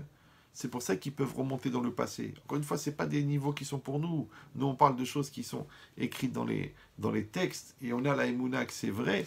Après, pour les sceptiques, bah, c'est pour ça qu'on a créé les antiseptiques. Ouais. Mais si un jour quelqu'un il a envie de réfléchir un petit peu plus loin que son doctorat de physique ou de mathématiques, qui sauf est quand même limité, ouais, puisque la science, elle est basée seulement sur ce que tu peux observer, et que 90% de ce qui est vrai, tu ne peux pas l'observer. Alors tu veux te baser sur ce que tu observes, alors que tes sens sont limités. Tu n'arrives même pas à voir au bout de l'univers. Maintenant, tu te poses la question, est-ce qu'il existe ou non? Alors, comment tu veux faire? Tu ne vois pas l'essence de la matière. Après, tu te demandes, c'est que des idées, c'est que des théories. D'accord? Mais la réalité, tu ne l'as pas. Pourquoi? Parce que tu veux limiter la vérité à la capacité de tes sens. Mais tes sens sont limités. Donc ta perception de la vérité, elle est faussée. Donc ce qu'on appelle la vérité scientifique, bah, c'est un pléonasme. C'est d'ailleurs pour ça que c'est un pléonasme. D'accord? Ben évidemment, parce que la science, elle est à dimension humaine, la vérité, elle est illimitée. Donc comment la vérité, elle peut être scientifique, ça ne veut rien dire. Et là-bas, c'est une vérité relative. Oh, une vérité relative, ouais, c'est relatif, c'est une vérité relative. Ouais, comme tu peux dire, non, ma belle-sœur n'est pas grosse, mais attends, 160 kilos, c'est relatif, d'accord? Par rapport à un éléphant, c'est relatif, d'accord? Donc c'est quoi l'idée? C'est qu'il faut avoir cette ouverture d'esprit, d'accepter qu'il y a une notion, ouais, de non-temps, qu'il y a une notion au-delà du temps. Maintenant, quand Hachem y vient et il nous dit, mangez la matzah, en souvenir du fait que Hachem n'a pas laissé le temps passer. Parce quand on dit qu'il a fait les choses vite, ça veut dire qu'en vérité, en dévoilant cet acte-là, qui vient de cette dimension de Dieu, qui est Yud Kevavke, qui est au-delà du temps, donc l'acte lui-même, il est intemporel. Or, on a dit que comment la pâte, elle devient chametz, comment la pâte, elle fermente, par une seule chose, le temps. Le temps. Vous dites, ou non, tu prends de la farine. La farine, tu la gardes au sec, sous vide, elle peut rester 1000 ans. Tu prends de l'eau, tu la gardes dans une bouteille fermée, s'il n'y a aucun système d'évaporation, elle peut rester 1000 ans. Donc elle ne dégénère pas. Mais tu prends l'eau, tu prends la farine, tu les mélanges. C'est fini. Dès que tu as mis l'eau et la farine, ça démarre. Ça démarre, ouais. Et qu'est-ce qui démarre? Il démarre un phénomène de mélange. Ce mélange-là, l'eau, elle libère les enzymes qui sont dans l'amidon de la farine. Et les enzymes contenues dans l'amidon de la farine génèrent la fermentation. Et quand ça dégénère pendant 18 minutes, la pâte devient chametz. Donc ça veut dire que on n'a rien rajouté dedans. Ouais, on a juste laissé le temps faire. D'accord? Alors si le temps, il peut faire que la pâte, elle devient chametz, le temps, il peut faire que l'imbécile devient de plus en plus idiot. Le temps, il peut faire que ton couple, il dégénère de pire en pire. Pourquoi? Parce que comme tu ne travailles pas, comme tu évolues pas dans ton couple, comme tu ne fais pas d'efforts pour que ça s'améliore, ça s'est pourri tout seul. Que par le temps. Vous me suivez ou non? Que par le temps. Comment ce gosse-là, il est devenu idiot? Bah, tu dis, je ne m'en suis pas occupé, j'ai laissé traîner, j'ai négligé. Mais c'est quoi la négligence? La négligence, c'est de laisser le temps passer. Donc en vérité, dans la vie, tu as deux solutions. Soit tu prends ta vie en main, on appelle ça en français vivre au présent, répondre présent, et donc tu prends le temps en charge, ou tu dis non, tu dis j'ai pas envie, je verrai, regarde bien comment tu dis, quand j'aurai le temps. Ouais. Ou alors des fois carrément tu t'effaces de la situation et tu dis il faut laisser le temps faire. Ouais. Ou alors tu dis, encore pire, ça c'est Mitterrand, il faut donner du temps au temps. C'est très joli, c'est mignon, mais c'est intéressant. Parce que si le temps déjà, il existe indépendamment de toi, et que toi, ta seule force, c'était justement de prendre le temps, ouais, et que toi, tu dis non, non, non, je veux pas prendre le temps, donc je veux pas affirmer avec maturité, je veux pas rentrer dans une réalité de vigilance et d'action, je me mets en dehors et je laisse faire le temps, mais par qui? Par le temps, c'est le temps du temps, ouais, puisqu'il faut donner du temps au temps, mais le temps, il n'a pas besoin du temps, c'est lui le temps. Donc quand tu donnes du temps au temps, en vérité, ça veut dire que tu lèves les bras et tu laisses faire les choses. Ça s'appelle le déni de responsabilité, le déni de réalité, le refus de s'impliquer. Ouais, comme les gens ils font. Comment ils font les gens immatures, comment ils font les gamins, comment ils font les bébés, comment ils font les gens qui ne veulent pas s'impliquer, comment ils font les victimes, comment ils font la poussière qui suit la comète. Ils se laissent porter. Ils se laissent aller. Ouais, la Torah dit non, non, non, non, non. Non, non. Ouais, pour ça que c'est marqué Mitzvah abal yadecha. Mitzvah, une mitzvah qui vient dans ta main, al tachmitsena, ne la laisse pas devenir chametz. Mais comment elle devient chametz? Comment? Avec le temps, c'est tout. Moi, je vois les gens, ils disent Rabbi Chetri, vous savez, j'ai écouté un cours, oh là là, vraiment, ça m'a remué et tout ça. Mais bon, vous savez, je suis pris dans les trucs, c'est difficile, c'est compliqué de manger cachère, j'habite à Jérusalem, c'est compliqué de faire Shabbat, je suis propriétaire, mais en vérité, c'est marqué ici, ouais, que Hachem, et l'homme, il doit agir sur le modèle de Dieu, qui ma'asav bemeirut, ses actes, ils sont avec vitesse, ou bekoar gadol, avec une grande force, chez En kan ikuv, qu'il n'y a pas d'obstacle. Qu'est-ce qui est marqué ici? Pourquoi les gens qui savent ce qu'ils veulent? Pourquoi les gens qui ont des rêves et qui réalisent leurs rêves? Pourquoi les gens qui vivent à 100%, on n'arrive pas à les retenir? Pourquoi? Ouais. Ah, Botaï, pourquoi les outils qu'on utilise ne rouillent pas? Pourquoi les chemins qui sont fréquentés, il n'y a pas d'herbe qui pousse? Pourquoi? Parce qu'il y a des gens qui sont là et qui les fréquentent. Parce qu'on bouge. Ouais. Toujours, quand je dis cette phrase, je pense au TGV. Vous savez ce que c'est un TGV? Ouais. Un TGV, ça pèse des milliers de tonnes. Ok. Ça va à 300 km/h. Alors imaginez déjà, quand un oiseau, d'accord, qui vole, je sais pas moi, à 80 km/h, il rencontre un avion qui vole à 1000 km/h, ouais, il peut faire un trou dans la carlingue. Il peut détruire le réacteur. Pourquoi? Parce que l'oiseau, il est léger. Combien il pèse? 300, 500 grammes, 800 grammes, ouais. Mais la vitesse, elle augmente le poids. Ouais. Pourquoi? C'est la vitesse. Donc maintenant, si tu prends un TGV qui pèse, on va dire, 260 tonnes, ouais, et qui va à 300 km/h, donc il y a un calcul à faire, tu multiplies le poids par la vitesse et tu te retrouves avec une pression incroyable. Donc quand le mec il se met devant le TGV, ouais, parce qu'il a son vélo qui n'arrive plus à avancer et qui fait comme ça, mais c'est pas la peine de faire comme ça. Il peut dire directement le Kaddish. Il va mourir. Une fois, j'avais parlé avec un conducteur de TGV. Il m'a dit, vous savez combien de distance il a besoin le TGV pour s'arrêter? 3 km. C'est-à-dire qu'entre le moment où le chauffeur il dit waouh, obstacle, et il freine, au moment où il freine, il faut 3 km pour s'arrêter. Donc dis-moi, le mec qui était sur la voie, écoute, on l'a jamais retrouvé. Ah, on sait pas. Il s'est éparpillé en particules élémentaires. Ouais. Moi, je me rappelle, un jour, j'étais dans une gare, parce que je voyage beaucoup, et il y avait comme du sang à l'avant d'un TGV. Il y avait comme une patte de cerf qui était bloquée là-bas, en dessous de la première roue. Attends, le pauvre, le cerf, il a disparu. Hein. Tu te rends compte la vitesse, tu te rends compte la force. Ouais, c'est ce qui est marqué ici. Ma'asav bemeirut, ces actes, ils sont avec vitesse, ou bekoar gadol, avec une grande force, parce que le TGV, je te dis pas la puissance, au point qu'il n'y a pas d'obstacle. Donc tu prends le problème à l'envers. Ouais, tu lis le texte à l'envers. S'il y a des obstacles, ouais, c'est parce qu'il n'y a pas un koar gadol, il n'y a pas une grande force, et parce que il n'y a pas la vitesse. Donc les gens qui laissent traîner les gens qui travaillent avec la main gauche, les gens qui ne s'investissent pas, eh bien, il y a des obstacles. C'est pour ça qu'il y a un autre endroit, dans le Maharal, ouais, aussi, il dit cette phrase incroyable. Il dit « Ikar toldot harikuvim baim mishi'u uzman ». La principale cause d'émergence des obstacles est la perte de temps. C'est que les gens y croient. Oui, on m'a empêché, on m'a mis la inara, c'est le shror de la belle-mère, on m'a copié mon idée, on m'a plagié, Mais non! Quand est-ce que tu l'as eu cette idée? Ah, il y a 10 ans.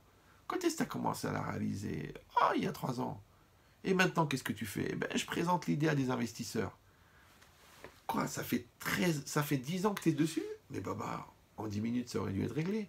Ouais, mais tu comprends, j'ai besoin de temps, j'ai besoin de sentir le truc, j'ai besoin... Eh ben, Baba, tu as laissé le temps à l'obstacle d'apparaître.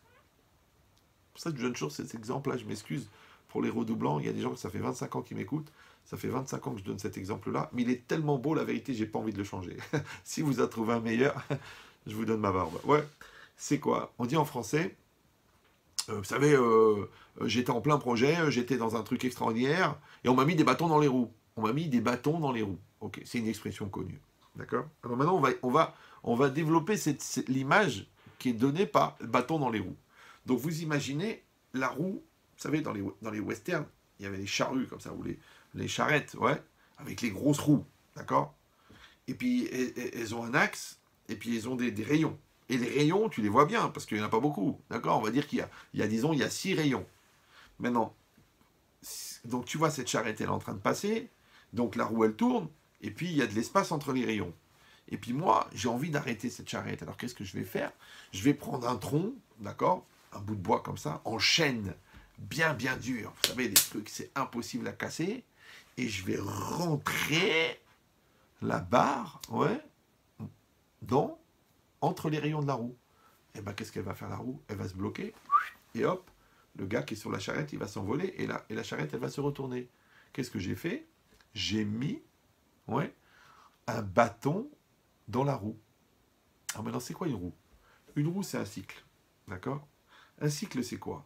En vérité, c'est la réalisation d'un acte. Parce que c'est quoi un acte? Un acte, regardez, suivez-moi, pour ceux qui apprécient, regardez bien. Impulsion, réflexion, décision, expression, réalisation. Vous m'avez suivi ou non? Parce que avant d'être une réalisation, c'était déjà une expression. J'ai dit ce que je vais faire. Avant de dire ce que je vais faire, je l'ai réfléchi. Il y avait une réflexion. Avant la réflexion, il y avait une conception, d'accord? Et avant ça, il y avait une impulsion. C'est-à-dire qu'en vérité, avant que ça soit une idée, c'est comme une espèce de champ électrique qui part des reins, d'accord? C'est pour ça que les gens qui prennent des grosses responsabilités, ils ont toujours mal au dos, parce que ça part des reins. Et cette impulsion des reins, elle rentre dans le cerveau. Quand elle rentre dans le cerveau, qu'est-ce qu'elle va faire? Elle va faire des arcs électriques entre les neurones, ce qu'on appelle vulgairement une idée en neurologie, d'accord? En neurosciences.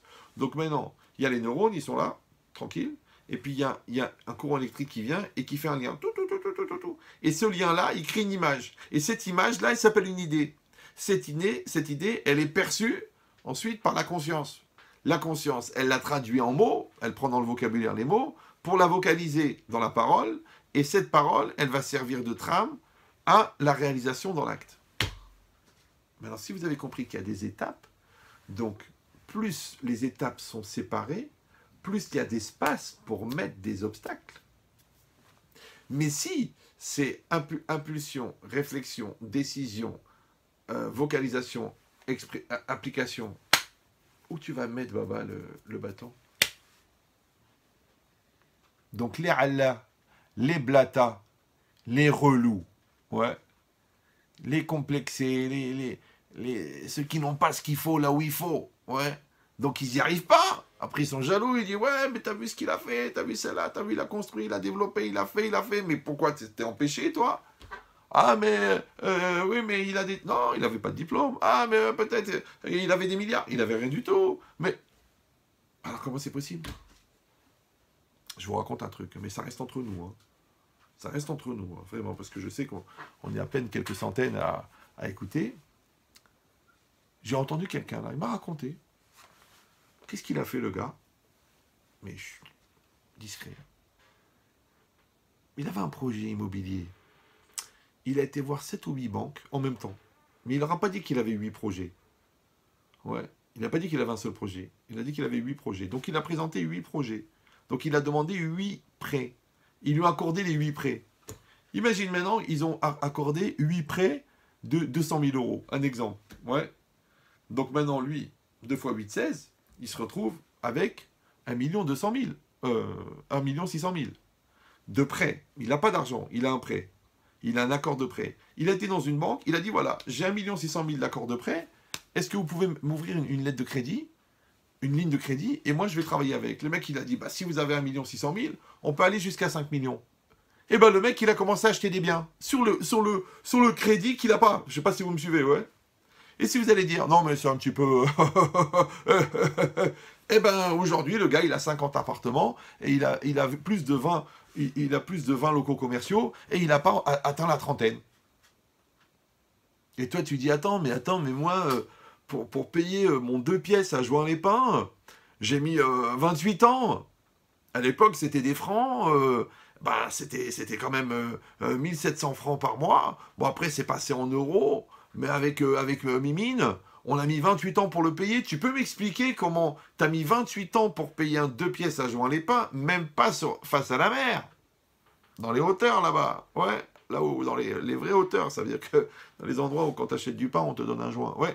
Et lui, il n'a pas atteint la trentaine, il a 50 appartements, c'est possible?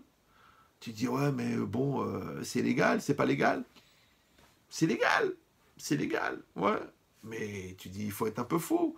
Ouais, il faut être un peu fou. Ben, tu vois, lui, il est fou et il a fait ça, et toi, t'es raisonnable et t'as rien foutu. Après, tu peux toujours t'asseoir sur un banc et puis regarder passer la comète. Ouais, tu peux t'énerver en voyant la Lamborghini. Ouais, ben, c'est exactement pareil. Il y a un monsieur qui est un rave, qui est vivant aujourd'hui. Il avait sa maman qui était très malade. Il a pris sur lui, il a dit voilà, ma maman, elle a le cancer. Il s'est mis dans une pièce, il a dit j'étudie la Torah de toutes mes forces. Tant qu'elle s'en sort pas, je ne sors pas de la pièce. Il est resté 3 ans. Mais vous croyez que ce monsieur-là, aujourd'hui, il donne des cours devant des 500 et des 600 personnes, il connaît tout par cœur. Tout par cœur, tout le Talmud. C'était pas quelqu'un de religieux. Mais il a pris sur lui, pour sauver sa mère, il a donné toutes ses forces. Tu te dis, comment il a pu absorber tout ça en quelques années? Que des gens, ils n'arrivent pas à le faire en 3 vies? Ben, quelle différence? Celui-là, il s'est donné à fond dans les appartements. Celui-là, il s'est donné à fond dans la Guémara.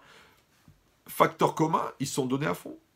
Maintenant, quand tu te donnes à fond, 3 ans, c'est comme 30 ans. Mais qu'est-ce qu'ils font les gens? Ils se donnent pas à fond. Une fois pareil, un jeune homme, il était avec une fille, ça faisait 3 mois. Bon, comme c'est des religieux, on peut pas laisser ça 3 ans, ouais. Alors la fille, elle me dit, j'en peux plus, Ramet Chetri, je sais pas ce qu'il veut, il veut pas. Alors j'ai appelé le gars, je lui ai dit, dis-moi, qu'est-ce qui se passe avec la fille? Tu l'épouses ou non? Elle est bien, elle te plaît, elle fonctionne, tout va bien? Il dit, ouais, c'est super et tout. Il a dit, mais j'ai besoin de 15 jours pour me décider. 15 jours. Maintenant, il la connaît depuis 3 mois, ouais. Maintenant, il dit qu'il a besoin de 15 jours. Mais tout va bien, oui, tout va très bien, elle est super, je la présenterai à mon frère, il n'y a pas de problème, mais j'ai besoin de 15 jours. Alors je lui ai dit, mais JG, ça veut dire jeune babe. Dans les 15 jours, c'est 15 fois 1 jour. Dans les 1 jour, tu vas dormir 8 heures, oui. Tu vas travailler 8 heures, oui. Tu vas avoir 2 heures de transport, oui. Tu vas rester 2 heures à table, oui. Tu vas étudier 2 heures, oui. Tu vas rester 1 heure aux toilettes, oui. Tu vas rester 2 heures devant la télé, oui. Donc combien il va te rester de temps par jour pour réfléchir? Combien? Bah, à peu près 6 minutes, ok. 6 minutes multiplié par 15, tu calcules, ça fait un certain temps. Eh bien, prends ce temps-là tout de suite et rappelle-moi à la fin de ce temps-là et dis-moi ce que tu décides avec la fille. Parce que de toute façon, dans les 15 jours, tu vas prendre 1 heure. Alors, prends l'heure maintenant et fais-le.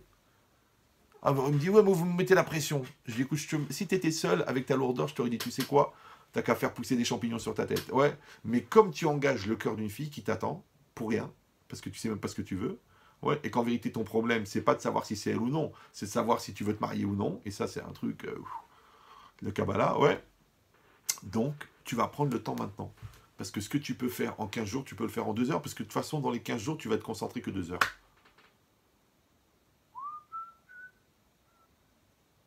Ça va? Et dans tout, c'est pareil.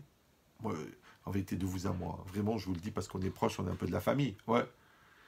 Le mec, il a visité un appartement, 2 appartements, il a fait des études de marché, des khalababa. Mais quand il est rentré dans la maison, il a su que c'était la sienne. Combien de temps il a mis pour l'acheter? 1 minute. Après, les crédits, nanana, ça prend du temps. Mais la décision de l'acheter, comment il a senti que c'était ça? 1 minute. En 1 minute, il a acheté. Après, il a mis 22 ans pour payer le crédit. Mais le temps de l'acheter, le temps de la décision, 1 minute.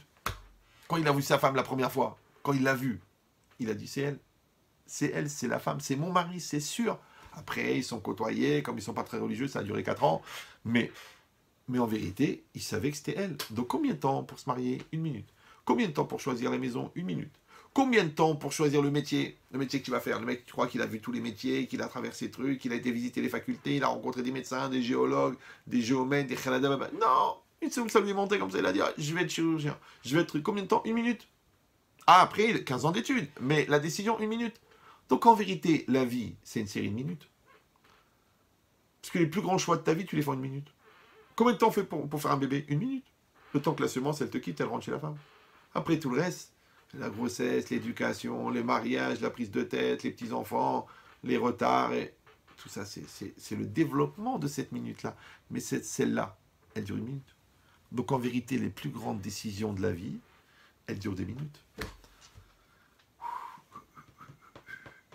C'est pour ça que les gens malins, ils le savent, et c'est ces minutes-là qu'ils ne laissent pas passer. C'est pour ça qu'il faut être atteint d'une maladie qui malheureusement n'est pas assez développée, qui s'appelle la rfifout. Il faut être rfif. Ouais, on dit en français réactif. Très très réactif. Il faut travailler pour ça, pour avoir un cerveau rapide, une pensée rapide, une volonté rapide, une prise de décision rapide. Les gens disent non, vous savez, on va y aller mollo. Moi, des fois, je rencontre des gens, ils parlent tellement lentement, la vérité, je leur dis, mais excusez-moi, vous parlez lentement, donc vous pensez encore plus lentement. Oui, parce que j'ai besoin de mettre de l'ordre dans mes idées. Alors je dis, excusez-moi, vous prenez des médicaments qui vous ralentissent comme ça? Non, non, c'est ma nature. J'ai dû être en Gilgoul dans un corps de koala. Qu'est-ce que c'est un koala? C'est un animal qui avance tout doucement. On l'appelle le koala. Pourquoi? Parce que quand il voit quelque chose, il dit il y a koala. Au lieu de dire il y a koala, il dit il y a koala. Tu dis mais koala, tellement il est Allah, tellement il est lourd. Comment c'est possible? Et moi, pour vous dire, je ne raconte pas ma vie, mais quand j'étais jeune, 14, 15, 16, 17, j'avais tellement peur de la perte de temps, je m'entraînais à penser à 4 choses en même temps. Vous me dites, mais c'est complètement débile. Tu fais quelque chose, quand tu fais quelque chose, tu ne fais pas autre chose. J'essaye de prendre un accent picard. Non, non, je dis, qu'est-ce que c'est? C'est que la personne, en vérité, j'avais compris moi. Je dis, je pensais par exemple à ce que je disais, je pensais à un sujet auquel je réfléchissais en philosophie, je pensais à pourquoi est-ce que le papier il est fait à partir du bois, je pensais pourquoi la peinture elle tient sur le métal alors qu'elle n'est pas absorbée parce que la densité du métal elle est trop forte. Le bois il absorbe donc la peinture elle colle, mais comment ça se fait que la peinture elle colle sur le métal? Je pensais à 4 choses en même temps. Pourquoi? Parce que je voulais vivre 4 fois la même seconde. Pour optimiser 4 fois, pour être prêt. Bah oui, parce que déjà à 14 ans, je réfléchissais au mariage. Ouais, mais pas dans les besoins équatoriaux du mariage, mais dans la maturité du choix, de décider qui je vais être, comment je vais être, que je vais épouser quelqu'un qui me ressemble, est-ce que je serai prêt, est-ce que je serai intelligent, Alors que quand je vois des gens à 21 ans, 25, 26, 28, qui ramènent chez Trit, je me sens pas prêt au mariage, la vérité, c'est quoi les questions qu'il faut poser, et puis comment savoir si on va pas se tromper. Je dis, mais à 28 ans, tu commences à poser ces questions-là. Mais faut les poser à 14 ans. C'est qu'en vérité, les plus grands choix de la vie, tu les fais à 20 ans, ouais. Mais en vérité, à 19 ans, 3/4, tu n'es pas prêt. Alors pourquoi à 20 ans, tu vas être prêt? Donc c'est quoi la chorma? La chorma, c'est d'anticiper. Maintenant, quand tu anticipes, tu n'as pas la réalité, tu n'as que la théorie. Mais la théorie, elle n'est pas dans le temps, puisque c'est un concept intellectuel. Et qu'on a dit que l'intellect n'est pas soumis au temps. Donc dans le concept, tu peux aller très très vite. Et après, tu t'habitues. Tu vas vite dans le raisonnement, tu vas vite dans la synthétisation, tu vas vite dans la prise de décision, tu vas vite dans la réalisation. Et les choses, elles vont vite. Et après, quand tu vois ce que tu as fait, en 10 ans, en 15 ans, en 20 ans, tu dis, mais attends... Des fois, je me rappelais, ils m'appelaient genre la commission, enfin, le consistoire de Moselle, je ne sais pas quoi, ils me téléphonaient. Ahmed Chetrit, voilà, on voudrait faire une conférence avec vous. Je dis, bah ouais, avec plaisir. Alors, ils me disaient, bon, alors ce qu'on va faire, on va fixer ensemble, bon, déjà, un thème, à peu près une date, nanana. Oui, on va faire les choses. Nanana. Après, j'ai dit, bon, bah, alors, c'est bon, on fixe. Ah non, attendez, on passe en commission, on voit ça avec le designer de la communauté, on va voir qui est-ce qui apparaît sur l'affiche, est-ce qu'on met le nom du président, est-ce qu'on met le nom du responsable de la sécurité. Et je les oublie, moi. Ils me rappellent un an après, Raben Chetrit, pour la conférence, finalement, on n'a pas pu faire la commission parce qu'il y a eu des élections entre-temps, donc on revient sur le projet, qu'est-ce que vous en pensez? Je dis, mais attends, c'est 2 ans pour une conférence? 2 ans? Et moi, je suis tellement débile. Quand j'écoute le mec qui me parle, il me dit, bon, Rav Chetrit, vous voulez venir à Los Angeles pour faire des conférences? Je lui dis, ouais, pourquoi pas. Je lui dis, mais c'est quoi les périodes? Je dis, bah, telle date. Maintenant, pendant que je lui parle, je suis en train de chercher le billet. D'accord? Il me dit, bah écoutez, ça serait bien parce qu'on a plusieurs maisons qui voudraient vous accueillir. Moi, j'avance, je vois telle date. Après, je vois telle compagnie. Après, je vois tel billet. Après, je vois le prix truc. Après, je vois la valise, tout ça. Et quand à la fin, au bout des 5 minutes, on a fixé la date, on a fixé qui c'est qui va faire l'affiche, on va fixer comment ça va se faire, moi j'ai le doigt sur Inter pour prendre le billet. Parce que les billets, ils changent tellement vite de prix. Le mec qui me dit, bah écoutez, Ramen Chetrit, je crois qu'on a tout discuté, donc on y va, vous êtes bon? Je dis, vous êtes sûr? Ouais, je suis sûr. On est bon, alors donc on l'a dit, on a dit du 11 au 17 février, Los Angeles, avec chaque soir une conférence et un Shabbat plein. C'est bon, tout est bon, c'est bon, tac. Il me dit, alors comment on fait pour le billet? Je dis, bah le billet, je l'ai pris. Hein? Il me dit, oui, le billet, je l'ai pris. Je dis, mais c'est pas possible, c'est quoi cette vitesse? Flash Gordon, bébé. D'accord? C'est la vitesse. Avant, c'était encore pire. Avant, je parlais avec des gens. Je dis, écoutez, je suis pas bien, je suis envoyé. Hein. Je dis, bon, il faut tel cours, tel cours, tel cours. Pendant que je parlais, je prenais un CD, 2 CD, 3 avec le téléphone comme ça. Je prenais le livre, je faisais le paquet, je mettais les timbres, je mettais le truc. J'allais en marchant avec le téléphone, j'allais à la boîte aux lettres. Et je disais, bon, bah écoutez, finalement, je vais vous envoyer un programme. Ah, merci beaucoup. Tac. Le lendemain, il m'appelle. Mais Raph, j'ai reçu le programme. J'ai reçu les livres, j'ai reçu tout. Pourquoi? Pourquoi tellement vite? Je dis, pourquoi? Parce que, tu sais, un divorce, c'est en quelques minutes, quand ça commence à dégénérer. Une dépression, chaque seconde, elle compte.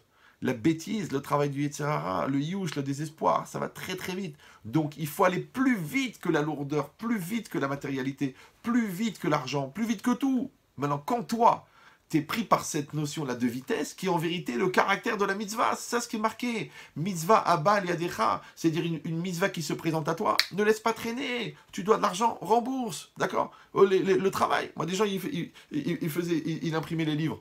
Je lui dis, bon, il me dit, oui, c'est bon, ça part ce soir, j'ai envoyé l'argent.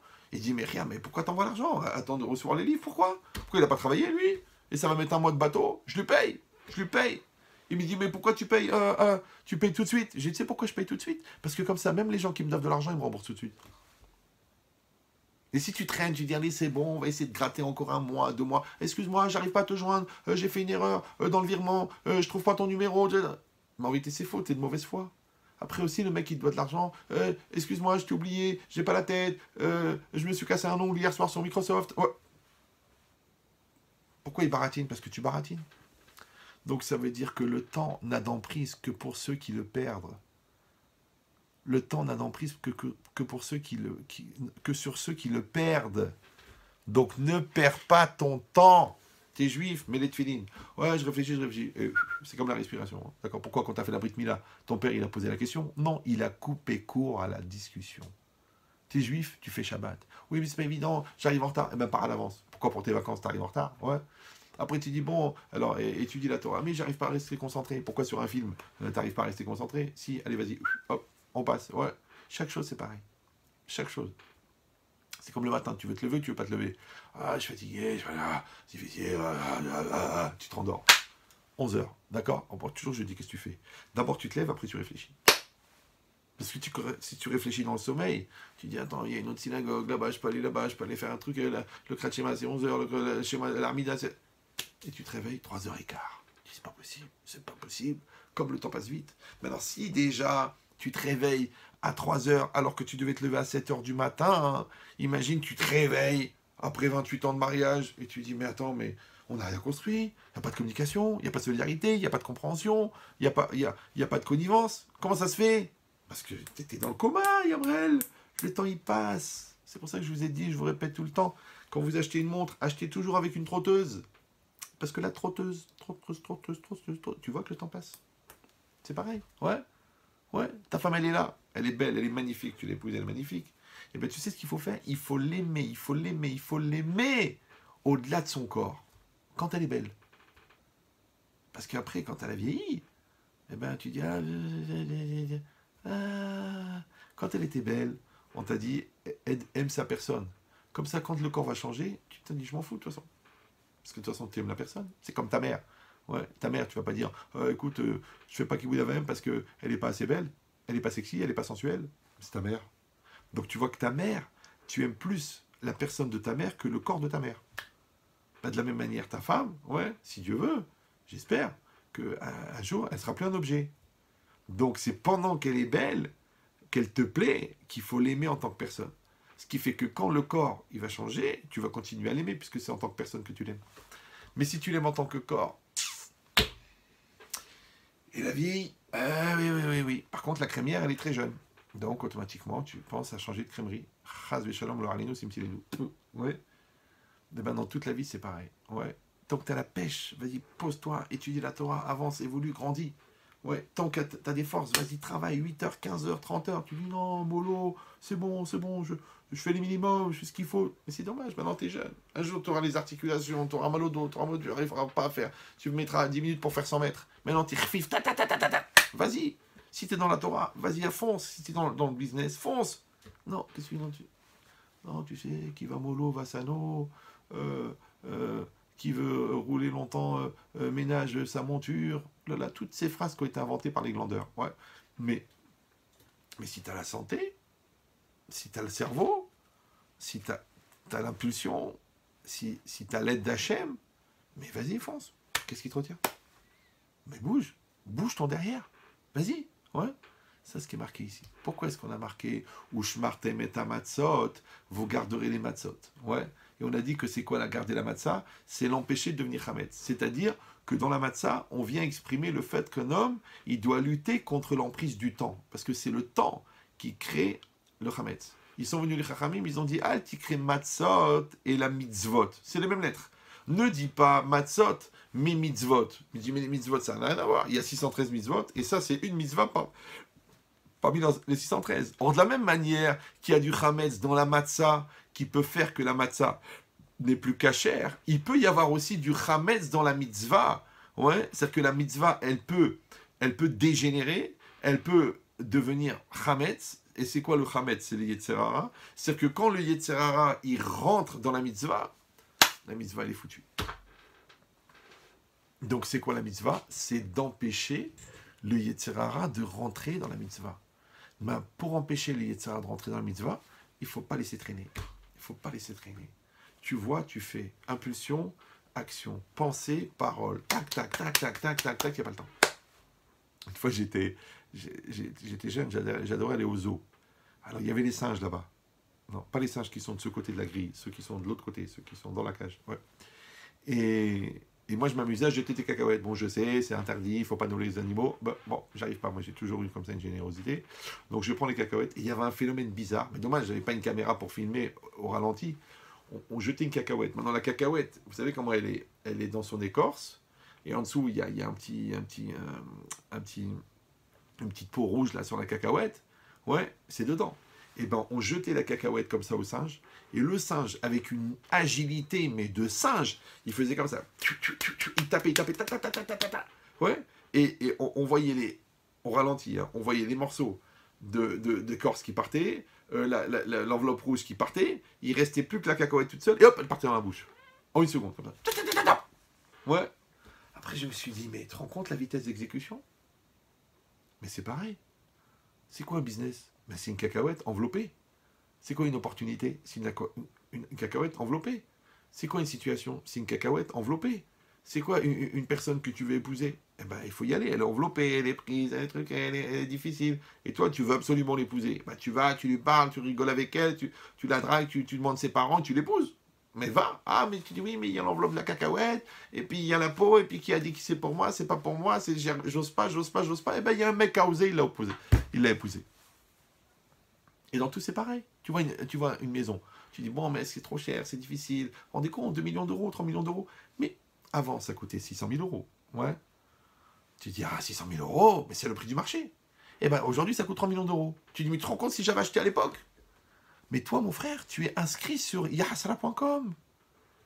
Tu vois, tu écoutes Radio Nostalgie toute la journée. Ah, si j'avais su, si j'avais pu, si j'avais cru. Pourquoi, qui c'est qui t'a empêché de le faire?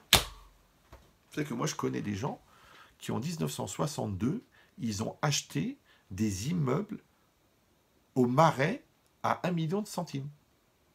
Ce qu'on appelle aujourd'hui que dalle. Ouais. 1 million, ça veut dire 1 million de centimes de l'époque, ouais, il y a même pas, c'était les anciens francs, d'accord? Ils ont acheté 1 million, un immeuble dans le Marais. Maintenant, tu ne peux pas t'approcher en dessous de 3 millions d'euros par étage. Même pas, tu regardes. Les vitres, elles sont payantes, ouais. Et comment ils ont fait? Ah, pourtant, à l'époque, tu sais, à l'époque, avec 20 centimes, on achetait un litre de lait. La baguette, elle coûtait 23 centimes. Le mec, il achetait un immeuble. Parce qu'il a compris. Bah toi, c'est pareil maintenant. Cette fille, tu penses qu'elle est bien? Elle est sérieuse, elle est bien. Allez, marie-toi. Oui, mais peut-être c'est trop tôt, peut-être je suis encore jeune, peut-être qu'il faut que je rencontre plus de personnes. Voilà, maintenant, voilà. Tu l'as pas épousée. Elle est mariée, elle a 4 enfants. Et toi, tu traînes d'une folle à l'autre, et tu sais pas, tu hésites. Oui, non, oui, non, oui, non, oui, non. Et ben, c'est le jeu du ni oui ni non. Et voilà, t'as tout perdu. Ouais. Et donc, tout, c'est pareil. C'est pareil, maintenant, t'as l'occasion d'étudier la Torah, t'as du temps de libre. D'accord, il y a une yeshiva en bas de chez toi. Va, assis-toi. Prends du temps, prends un Kolenman. Ils sont là, ils sont prêts à étudier, ils sont prêts à s'asseoir avec toi, ils sont prêts à t'apprendre. Vas-y. Ah, j'ai pas le temps. Qu'est-ce que tu fais? Tu restes jusqu'à 3 h du matin à regarder des vidéos débiles. Le matin, tu te réveilles à 10 h. Vite, tu cours au travail, soi-disant, pour bosser. Là-bas, tu fous rien parce que tu as une secrétaire de direction qui est hyper compétente et tu as 3 vendeurs qui te font tout le chiffre d'affaires. Et toi, tu fais genre le patron. Genre, tu réfléchis à une stratégie commerciale alors que tu n'as rien fait parce que de toute façon, tu as tout hérité de ta mère. D'accord? Donc, c'est quoi l'idée? C'est-à-dire qu'en vérité, tu te moques du monde. Ouais. D'ailleurs, ta société, elle s'appelle Tminik. Tu n'as pas choisi pour rien le nom. D'accord? Donc, c'est ça l'idée. L'idée, c'est de dire, est-ce que tu vas subir le temps ou est-ce que tu vas maîtriser le temps? Il dit, cet enseignement de la matzah, vous avez compris maintenant qu'il n'est pas spécifique à la mitzvah des matzot, parce que c'est vrai que la mitzvah des matzot, elle est pendant les 7 jours de Pessah, 8 jours de Pessah. Mais les mitzvot, elles sont toute l'année. Et ce secret qu'on a donné dans la lecture des matzot, elle s'applique dans toutes les mitzvot. Or, si on réfléchit bien, que chaque acte de la vie, en vérité, c'est une mitzvah, c'est pour ça que le Shulchan Aruch, la loi, elle touche tous les domaines de la vie. Donc, chaque domaine de la vie, que ce soit manger, que ce soit dormir, que ce soit s'habiller, que ce soit commercer, que ce soit parler, que ce soit se taire, que ce soit faire un enfant, il y a des halachot, il y a des lois. Donc, ça veut dire que chaque acte de la vie, il a des lois. Ça veut dire que chaque acte de la vie, il peut être accompli comme une mitzvah. Or, et sur chaque mitzvah, il va s'appliquer le principe, est-ce que tu vas faire une mitzvah qui est soumise au temps, ou est-ce que tu vas faire une mitzvah qui est au-delà du temps? Donc tu vois que le passouk de Ushmartem et Matzot, vous garderez les matzot, eh ben, il s'applique à toutes les actions et toutes les attitudes et toutes les opportunités qui vont se poser à toi en tant que mitzvah dans la vie, c'est-à-dire tout. Voilà, vous avez tout compris. Chazak Obaor, je suis très fier de vous. La vérité, je ne savais pas du tout où j'allais. Parce que quand j'ai choisi le thème, cet après-midi, je me suis rendu compte que je ne l'ai fait même pas il y a 2 semaines dans une yeshiva et que je l'ai déjà mis sur YouTube. Donc j'ai dit, c'est pas grave, je vais redémarrer d'une autre manière, à partir seulement du Passouk et du Maharal de Prague. Et Hachem, il m'a évité l'Arshuma, donc je le remercie de tout cœur. Alors on rappelle que le cours, il est dédié entièrement à l'élévation de l'âme de Monsieur Yosef Ben Clémentine, qu'Hachem il élève sa neshama parmi tous les tzadikim d'Israël et qui prie pour toute sa famille, qu'il soit une protection pour chacun d'eux, pour ses enfants, pour ses petits-enfants, pour ses arrière-petits-enfants, je ne sais pas où est-ce qu'il en est arrivé, et même pour les générations à venir, pour que Bezrat Hashem, on puisse avec lui accueillir le Mashiach, et qu'à la résurrection des morts, il sera là avec tous les tzadikim. Voilà, merci beaucoup, Chazak Baruch. Maintenant, je peux demander une chose à la dame qui a sponsorisé, elle me répond par signe. Est-ce que maintenant qu'on a dédié le cours, vous êtes d'accord qu'on dédie aussi pour d'autres personnes? Oui, ça va? Super. Donc on va le faire. Parce que là, on a allumé une bougie pour votre papa. D'accord? Mais avec une bougie, on peut allumer 1000 bougies. Ça n'enlève pas la lumière de la première bougie. Donc si ça ne vous dérange pas. Alors vous répondez Amen. On va... Attendez, je vais juste... Ah oui, juste que j'annonce avant, parce que je ne sais pas s'il y a des gens qui vont rester, que les gens qui voudraient sponsoriser un cours comme ça a été fait ce soir, ils m'écrivent un email à ravyechia@hotmail.com, RAVYEHIA, comme mon prénom, @hotmail.com, et je leur répondrai pour leur dire les dates possibles et les conditions. Voilà. Ça,